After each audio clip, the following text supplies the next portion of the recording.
marketing firm. And what's your title? Vice president, but I'm in account services. That's pretty. How old are you? VP? 28.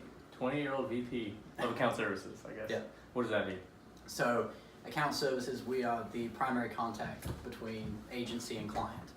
Okay. So anytime a client has a request or a complaint, Okay. they come through us. And so the way that I describe it to a lot of people is we're kind of a lawyer in that we're fighting for the client's position internally. So when the creative department comes back and says, this is how we want to do it, account services is the role that kind of pushes back and then keeps client strategy, client budgets, client goals in mind. Okay, so are you guys more along the sales portion of marketing then? Or, I mean, I guess that would be exactly what it is somewhat. It's a sales position in that relationship function, absolutely. Okay, but you're like just on the side of what, like, if they need you to, like, oh, we actually didn't like this, they come back to you, and they're like, Correct. and then if they're pissed, then you have to deal with that. Yeah, and then if they don't like a creative direction that you've shown them, you have to be the one to take that back to the creative department and without stepping on their toes, you've got to appreciate their creative integrity. Right. Explain why it's not necessarily the right fit for the client. So do you present all of the creative ideas to those people? Yes. Okay, so you're straight up both sides of the relationship. So you take ideas to them and you bring them back, their criticisms or whatever, or their happiness also, I guess. Absolutely, and a lot of times, given that we are a relatively small agency, we're about 25 people right now, the creative director who's head of the creative department will come along on those big pitches. You know, if we're talking to a client about a new campaign that's going to go on for 12 months, creative director will be there in that meeting to present the creative concept. Yeah, because they probably have a bigger idea of what their mind was saying when they saw it. Right. Okay, so do you partake in any of the creativity portion? Not directly. Okay. So I'm not the one laying out an ad or writing copy, but you know, on that internal review, when the creative team brings me an idea and says this is what we want to do, I'm the first hurdle to getting approval. You know, so I may say, well, hey, the client doesn't like to use that word. That's a bad word in this industry, or you know, we're really focusing on using this kind of language. That's my role before it goes to the client. All right, so then I feel like your job's probably perfectly what I need to be talking about anyways, so this works out. In relation to whoever watches this video, which is probably nobody, other than my professor, so the purpose of this whole thing is also learn about market strategies and see how you guys use that, which I assume is probably more what you do, as far as reaching out to certain businesses and how you, dealing with them and knowing what they want. Like, how much time do you spend, like, even just learning that specific industry? So, like, I know you do some work with, do you guys do Hardee's? So Hardee's is a big one. You know, Lewis has been around for 50 years. We've had Hardee's for 50 years. I personally don't do a whole lot on Hardee's. The way that Lewis is divided is we have a Hardee's group and an everybody else side. I pretty much head up the everybody else side. So we've got hospitals, we've got travel and tourism. The only reason I said Hardee's was because I think everyone in Rocky Mountain knows that you guys work with Hardee's. But, good example, we just acquired in the last couple weeks Pizza Hut. Their 5th largest franchisee. They've got about 200 and something restaurants in Baltimore, Pittsburgh, Indianapolis, Chicago. We just signed them up. You know, so we're going through that onboarding process where we're just learning everything we can about pizza. So appropriately serving pizza today. That's exactly why I did it, because I knew that. Strategic, very good. I had no idea. You know, so we're going out to Nashville at the end of this month for their big franchisee conference. Nashville, North Carolina? Not quite. So that's a 3-4 day immersion into everything pizza. You know, we'll be trying new products that they're rolling out in the next 12 months. We'll be meeting franchisees, marketing from corporate. So yeah, absolutely. That is a big part of our job, is just immersing ourselves in everything to do with that client's business. So how much do you know about, like, the 5 forces model? 5 forces, not so much. SWOT. SWOT, you do SWOT.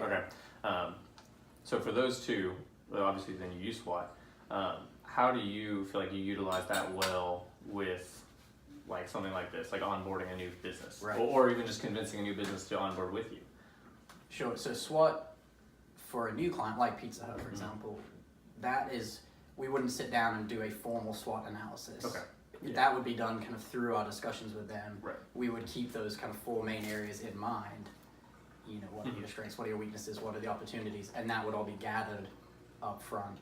But one thing I will say is we kind of do that ongoing with clients. I mean, Nash UNC Healthcare, the hospital here in Rocky Mountain, we've had them for 8 years.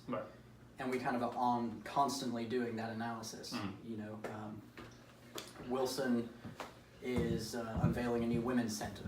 Do we need to be doing anything to push back against that? Right. You know, constantly looking for those threats and what we need to be doing to address it is. So it's versus one sit down session. It's just a constantly evolving process. Okay. Yeah. Okay, so for you guys, once you acquire a business, right, that you guys could be the main marketing firm for, how do you go about expanding their business? So like obviously you have to understand the company and learn all the types of pieces or whatever, and then there's part of that, and probably part of it's like, let's look at Domino's and see what they're doing, or let's look at Papa John's. How do you guys go about helping them to not just like helping the company to analyze theirs and help them grow, or add more value to their like you know, Pizza Hut, maybe their crust needs to be better or something, I don't know. Yeah. Nothing against Pizza Hut's crust, I don't know. But like how do you guys help them add value to their customers? Right. So the first step is setting a benchmark. You know, and we've learned this the hard way, as I'm sure every agency has. Right. If you don't set the foundation, it's very, very hard to go back 12 months later and say, we did a good job. Right. You know, so Pizza Hut, Hardee's, these are data heavy companies. I mean, they've got so much information about sales, which coupons are working, what products are selling. It's really easy to set that benchmark. Yeah. You know, so we can go back next quarter and say, we did this in Chicago, it drove sales of that product X. Very easy. Something like travel and tourism, Ocean Isle Beach. Our goal there is to fill hotel rooms. Right. Well, it sounds good on paper, but there's 8 to 15 hotel groups in that region. Right. Some of which give us data, some of which don't. Right. You know, so we're relying on things like general statistics and such. You know, accommodations tax, and seeing the fluctuations there. When we market, it goes up. When we don't market, it's down. Okay. So setting the benchmarks is important. As far as, you know, product recommendations, I won't say that Lewis is heavily involved in that. Okay. For most of our clients. Now some, you know, we have a utilities client that we very much are, and we'll go to them and say, hey, we think you need to provide a user dashboard where they can find money-saving tools. Right. You know, and that's become like a linchpin of their marketing strategy for 3 years. Yeah. So it varies by client relationship. Industry too. Okay, so you don't do as much though of like pure product, like hey, you need to fix this, or people are saying this. Right. Okay, that which makes a lot of sense because I feel like that's not like you learn a lot about the industry, but you're probably not you're not in that industry still, kind of. Right. Okay, so let's look at our questions here. I haven't even looked at these yet. All right, so you personally, what made you interested in marketing in this field? Or actually, you know what, so let's go back to college. You went to UNC? Went to Carolina, yep. Oh, boo. But, I'm just kidding. My brother went there. It worked out okay. Yeah. You have a good job, so I'm a stay-at-home dad currently. But, all right, so what got you, did you major in marketing or PR or something? They've changed the name of it, but I think it was mass communications with a specialization in advertising. Okay. Yep. All right, so what made you go that route? Not getting into business school. I had no idea what I wanted to do. Okay. You know, and business school just made sense because I thought it would be the most general. Yeah. And failed calculus freshman year, and so that door closed. But what opened up was a job at the newspaper there, Carolina, which is one of the largest student newspapers in the country. Carolina Review. Daily Target. Daily Target. Okay. Yep. And so I was in ad sales there. In fact, I was their first ever digital sales rep. Nice. Is that on your resume? It is, yeah. And that's what opened the door to being a sales rep at the newspaper here in Rocky Mount. Okay. And so I was their first digital sales rep for about 2 years. So that's how you knew that room was up there, was because you used to work there? There's that, yeah. Okay. And then I was wondering, I was like, did you like just randomly go there? Well, we actually went there 2 weeks ago to meet with the new publisher of the Telegram. Okay. So that's how I knew. But so I was at the Telegram for about 2 years, and then in that position with the Telegram, one of my biggest clients was Lewis Advertising. So I used to have meetings with Lewis all the time, and they eventually said, well, come over to the dark side. And I've been there for 5 years. Advertising. Okay. Well, that's cool. That's a pretty like smooth transition and everything. Yeah. You didn't just like randomly apply for a job. Alright, so obviously you're all about the ad side and just like more or less I feel like I don't know, maybe wrong on this, but I feel like advertising is more geared towards the sales side, just getting components and then selling their products out.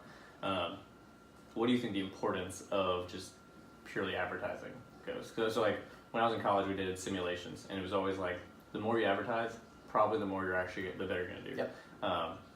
So how like, I guess explain that a little bit. So like, why do you think advertising is like a key, or do you think advertising is a key? I guess I assume you do. Since I think I'm contractually obliged to say yes. Yeah, you have to say yes, otherwise you're gonna get fired. But you know, it's funny you mentioned those simulations because we did a similar exercise for Nash UNC Healthcare when they were Nash Healthcare, and we tracked. It was bariatric surgery, so weight loss surgery, and we tracked month by month how much we were spending on advertising versus the number of procedures performed, and also the number of inquiries. You know, so top of funnel, number of inquiries for that procedure. And it was incredible just how closely the lines follow each other. Really. We turn off the spending, inquiries go down. Really? Turn on the spending, inquiries, procedures go up. You know, and we show that to the client, and they've been sold. You know, like I said, we've still got them. Yeah. We've got a great relationship with Nash. So that I think sums up why I think advertising is worth it. And nowadays too, I mean, it's so fragmented. You know, it used to be you run TV, radio, newspaper, outdoor. That's a good plan, right? Billboard or something. But now there's so many digital tools. I mean, you could spend your whole marketing budget on digital tools alone and still never hit the right people. Right. You know, there are so many different places that we consume media now that it takes more strategy to be in the right places and reach those right people. But when you do get those right people, it can be incredibly effective. Right. And you know, we're lucky that we have so much data now to prove that what we're doing is working. Yeah. That's probably a huge shift, period. It's just, sorry, I'm still on some pizza. Just the amount of data that you're able to collect now and display to people and be like, look, this is how this is working. Like, because I was talking to Stephen Mann earlier, and he was saying that like he utilizes all these metrics on Facebook and Instagram and stuff that display like the level of activity and viewership but not like there's like shares and all these different metrics that he follows to decide on like how he's going to market and if it's actually working and like whether or not it's like, okay, well, everyone hates this photo on Instagram and I've showed this photo like 12 times and I've never seemed to be interested, so I'm going to change it up and do this.